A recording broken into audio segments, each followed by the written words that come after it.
اعوذ باللہ من الشیطان الرجیم بسم اللہ الرحمن الرحیم قد نعلم انه ليحزنك الذي يقولون فإنهم لا يكذبونك ولكن الظالمين بآيات الله يجحدون۔ اس کا ترجمہ ہے اوکے، ہم خوب جانتے ہیں کہ آپ کو ان کے اقوال مغموم کرتے ہیں، سو یہ لوگ آپ کو جھوٹا نہیں کہتے، لیکن یہ ظالم تو اللہ کی آیتوں کو کا انکار کرتے ہیں۔ تو میں نے پہلے بتایا کہ سورہ الانعام جو ہے اس میں مین تین سبجیکٹس ہیں، ٹھیک ہے، اور آپ لوگوں کو شاید یاد ہوگا کہ کون سے 3 سبجیکٹس کی ٹاپک پر بات ہو رہی ہے سورہ انعام میں۔ یہ مکی صورت ہے اور مکہ کے کون سے دور میں نازل ہوئی، کسی کو یاد آئے؟ میں نے بتایا تھا کہ 90 سال کون سا تھا تقریباً سورہ انعام کے نزول کے وقت، 13واں سال تھا، ٹھیک ہے۔ یہ مکی ٹائم میں اینڈ میں تقریباً نازل ہوئی ہے، اور اس میں چونکہ اس وقت یہ حالات بہت خراب تھے مسلمانوں کے لیے، رسول اللہ صلی اللہ علیہ وسلم بھی بہت ہی جیسے تنہا محسوس کرتے تھے، حضرت خدیجہ کا انتقال ہو گیا تھا، حضرت ابو طالب نہیں رہے تھے، اور قریش جو تھے وہ اب کھلم کھلا آپ کے اوپر آپ کو قتل کے در پہ تھے، آپ کے مشن کو مکمل طور پر ختم کرنا چاہتے تھے۔ تو اور پہلے تو تھوڑا بہت ان کو یہ تھا کہ حضرت ابو طالب کی زندگی میں ان کو تھوڑا سا وہ تھا کہ یہ سردار ہیں، اور سردار کے اور حضرت ابو طالب آپ کو پتہ ہے کہ رسول اللہ صلی اللہ علیہ وسلم سے بہت محبت کرتے تھے، تو وہ اس وجہ سے تھوڑا سا پھر بھی آپ صلی اللہ علیہ وسلم پر ڈائریکٹلی اتنا اٹیک نہیں کرتے تھے، لیکن ابو طالب کے انتقال کے بعد انہوں نے رسول اللہ صلی اللہ علیہ وسلم کو بہت زیادہ اذیتیں دی اور آپ کے قتل کے در پہ تھے۔ اب یہ وقت آپ صلی اللہ علیہ وسلم کے لیے بہت ایسا تھا کہ اللہ سبحانہ تعالیٰ نے اس سورہ میں بہت جگہوں پہ آپ صلی اللہ علیہ وسلم کو تسلی فرمائی ہے، تسلی دی ہے، اور اس سورت کا مین مضمون جو ہے وہ اس میں 3 چیزوں کو 3 ٹاپک پر بات کی ہوئی ہے۔ ایک تو توحید، اللہ کی توحید، پھر رسالت، اور تیسری چیز کیا ہے کہ مرنے کے بعد زندہ ہونا۔ ان 3 باتوں کو زیادہ زور دیا گیا ہے 3 ٹاپکس پر۔ تو اب اس میں بھی اس آیت میں بھی آپ صلی اللہ علیہ وسلم کو تسلی دی جا رہی ہے کہ یہ جو جھٹلا رہے ہیں آپ کو، یہ آپ کو نہیں بلکہ اللہ کی آیات کو جھٹلا رہے ہیں، ٹھیک ہے۔ تو ہم اس کا ورڈ سے پڑھتے ہیں۔ قد تاکید ہوتی ہے، ماشاءاللہ تاکید ہوتی ہے، ٹھیک ہے۔ تحقیق یعنی کہ شیورلی، یقیناً ایسا ہے کہ نعلم ہم جانتے ہیں، انہو بے شک وہ لیحزنک کیا اس ورڈ میں کہیں تاکید نظر آ رہی ہے؟ لیحزنک، اس میں لام تاکید ہے ماشاءاللہ، اور یحزن میں روٹ ورڈ کیا آئے گا؟ یحزنک۔ یہ ہم اردو میں بھی لفظ استعمال کرتے ہیں حزن، ٹھیک ہے، نون حزن، ماشاءاللہ۔ حزن کیسا غم ہوتا ہے؟ عام طور پر حزن جو ہوتا ہے وہ کوئی چیز ہوئی ہوتی ہے، اس کے بعد جو غم ہوتا ہے اس کو حزن کہتے ہیں، ٹھیک ہے۔ کسی واقعے کے بعد، کسی معاملے کے بعد، کچھ برا ہو جانے کے بعد جو غم انسان کو محسوس ہوتا ہے وہ حزن کہلاتا ہے۔ تو اس میں بڑی نا امیدی سی بھی ہوتی ہے، انسان کے اندر ایک مایوسی سی آنے لگتی ہے، اور انسان بہت ڈاؤن ہو جاتا ہے، کیونکہ وہ تو جو نقصان ہو گیا وہ تو ہو گیا نا۔ جیسے انسان کو عام طور پر جو کچھ برا ہو جاتا ہے اس کے بعد جو غم اس لیے ہوتا ہے کہ جو برا ہو جاتا ہے وہ پھر انسان کو عام طور پر ایسا لگتا ہے کہ اب اس کو ہم صحیح نہیں کر سکتے۔ تو بہرحال اللہ سبحانہ تعالیٰ فرما رہے ہیں کہ ہم کو معلوم ہے کہ آپ بہت غمگین ہوتے ہیں، ٹھیک ہے۔ کا ضمیر ہے، ماضی کے دکھ کو حزن کہتے ہیں، ماشاءاللہ۔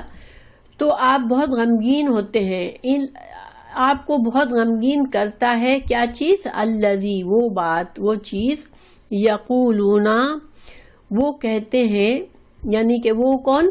کافر اور مشرک، مکہ کے مشرک اور کافر جو بات کہتے ہیں، ہمیں پتہ ہے کہ ان باتوں سے آپ کو بہت دکھ ہوتا ہے. فَإِنَّهُمْ، پس بے شک وہ، فَإِنَّهُمْ کتنے الفاظ ہیں؟ فَإِنَّهُمْ، ماشاءاللہ، فا پس ان بے شک ہم وہ، لا نہیں، یکذبونک، کذبو اور کذبو کچھ فرق پڑتا ہے؟ کذبا اور کذبو میں کچھ ساؤنڈ فرق لگتا ہے. کذبا ہوتا ہے کوئی جھوٹ جب بولتا ہے تو اس کو کہتے ہیں وہ کذبا، اس نے جھوٹ بولا. کذبا کیا ہوتا ہے؟ کذبا کسی کو جھوٹا کہنا، ٹھیک ہے. تو یکذبو وہ جھوٹا کہتے ہیں، وہ جھٹلاتے ہیں. یکذبونا جمع ہے، وہ جھٹلاتے ہیں کس کو؟ کا آپ کو، ٹھیک ہے. نہیں وہ جھٹلاتے آپ کو. ولیکن لیکن، الظالمین ظالم، یہ واحد ہے یا جمع ہے؟ الظالمین، لیکن یہ ظالم یہ جمع ہے، ظالم اس کی واحد ہوگی، لیکن یہ جمع، یہ ظالم بھی آیات اللہ، آیات اللہ کی آیات کے ساتھ، یجحدون انکار کرتے ہیں. جحدا، جحدا سختی سے انکار کے معنی میں آتا ہے. آیات واحد ہے یا جمع ہے؟ بھی آیات اللہ یجحدون، یہ اللہ کی آیات کے ساتھ انکار کرتے ہیں، اللہ کی آیات کا انکار کرتے ہیں. تو یہاں پر ایک تو یہ ہے کہ آپ صلی اللہ علیہ وسلم کو تسلی دی جا رہی ہے کہ آپ کیوں غمگین ہوتے ہیں؟ آپ تو ان کے ساتھ 40 سال رہے، زندگی آپ نے گزاری ان کے ساتھ، اور یہ آپ کو امین اور صادق کہتے رہتے تھے، آپ کو امین اور صادق سمجھتے تھے، آپ کی عزت کرتے تھے.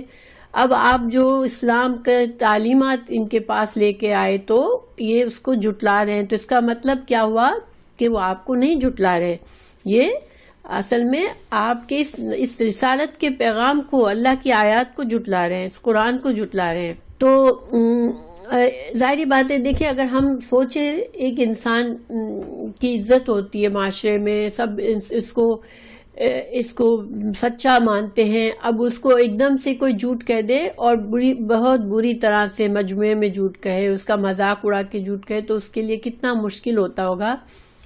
تو رسول اللہ صلی اللہ علیہ وسلم کے لیے بڑی آزمائش تھی. لیکن اس سے زیادہ بڑا آپ کا دکھ تھا کہ آپ کو یہ دکھ ہوتا تھا کہ یہ لوگ کیوں ایمان نہیں لاتے اور اپنے آپ کو خسارے میں ڈالتے ہیں، کیونکہ آپ کی قوم تھی. ظاہری بات ہے کہ ویسے تو آپ صلی اللہ علیہ وسلم رحمت للعالمین ہیں، سب کے لیے آپ کے دل میں محبت تھی، اپنی تمام امت کے لیے. لیکن جب پہلا واسطہ تو ان کا اپنی قوم سے تھا، تو اپنی قوم، اپنے لوگ، اپنا ہی خاندان ان کو اس طرح سے جھٹلا رہا ہے، تو یہ چیزیں آپ کے لیے بڑی غم کا ذریعہ تھی.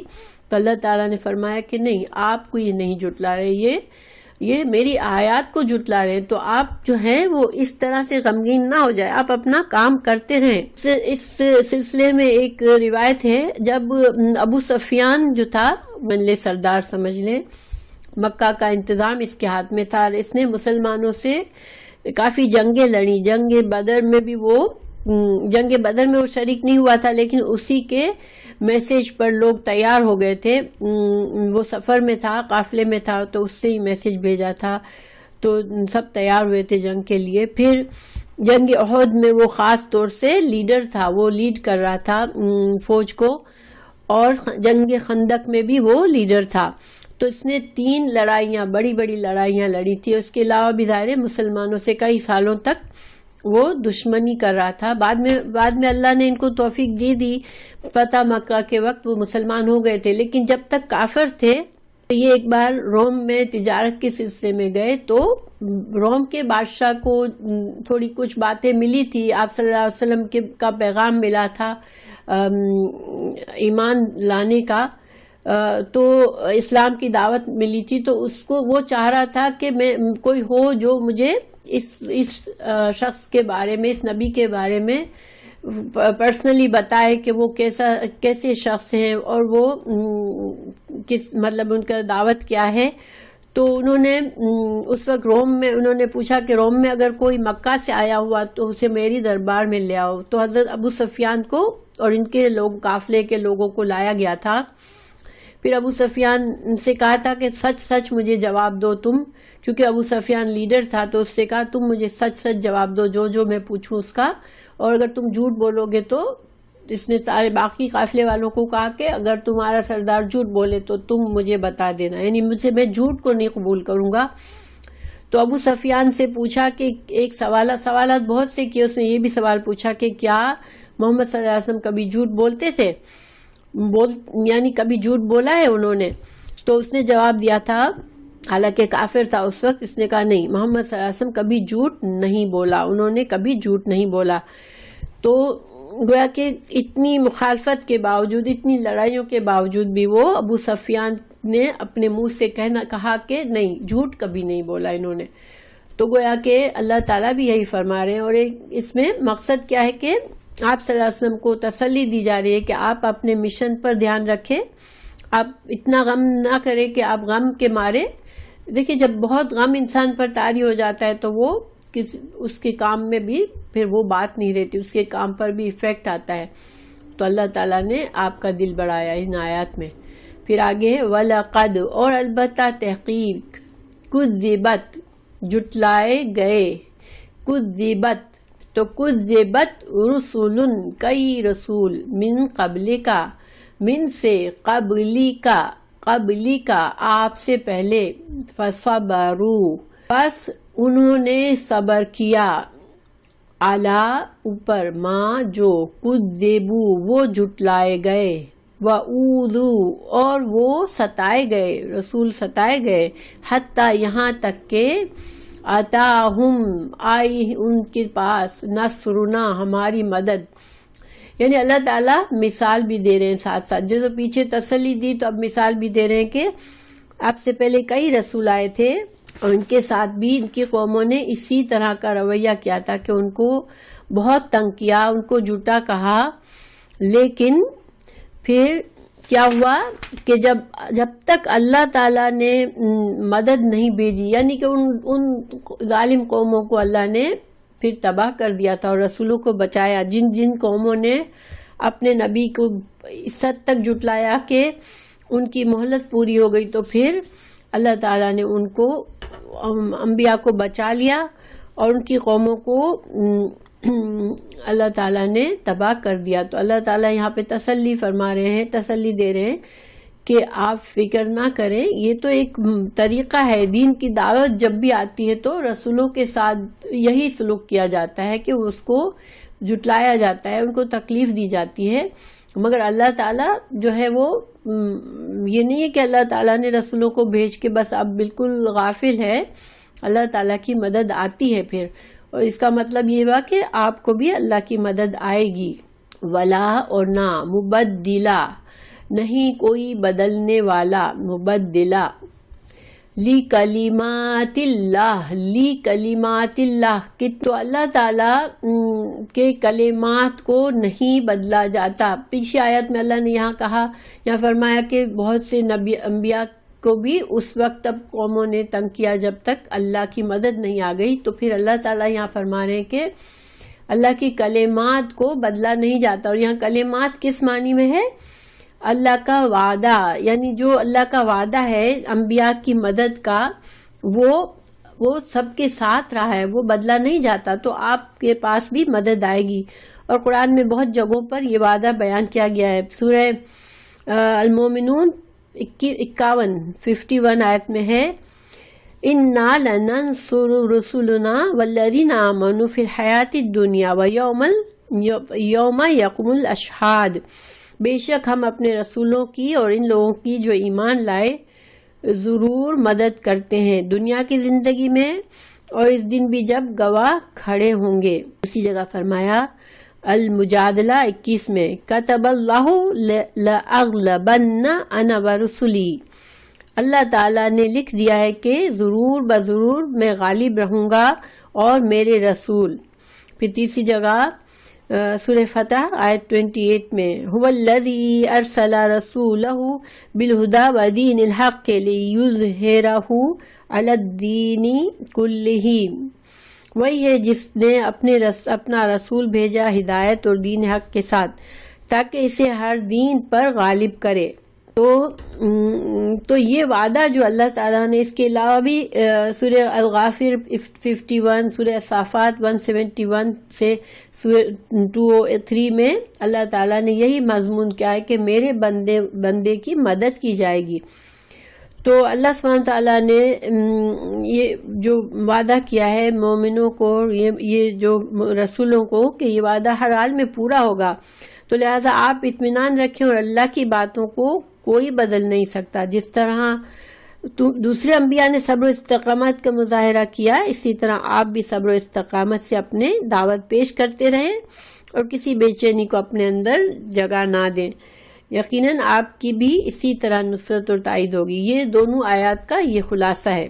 مبدل لکلمات اللہ وَلَقَدْ جَاءَكَ مِن نَبَإِ الْمُرْسَلِينَ، اور یہاں پر اللہ تعالیٰ فرما رہے ہیں کہ آپ کے پاس تو آئی چکی ہے دوسرے نبا خبریں، اوکے، نبا خبریں المرسلین، دوسرے رسولوں کی آپ کو ہم نے قرآن میں مثالیں دے بھی دی ہے کہ اللہ تعالیٰ نے کس طرح ان کی مدد فرمائی، تو آپ کی بھی مدد ہوگی، یہ مطلب ہے، ٹھیک ہے۔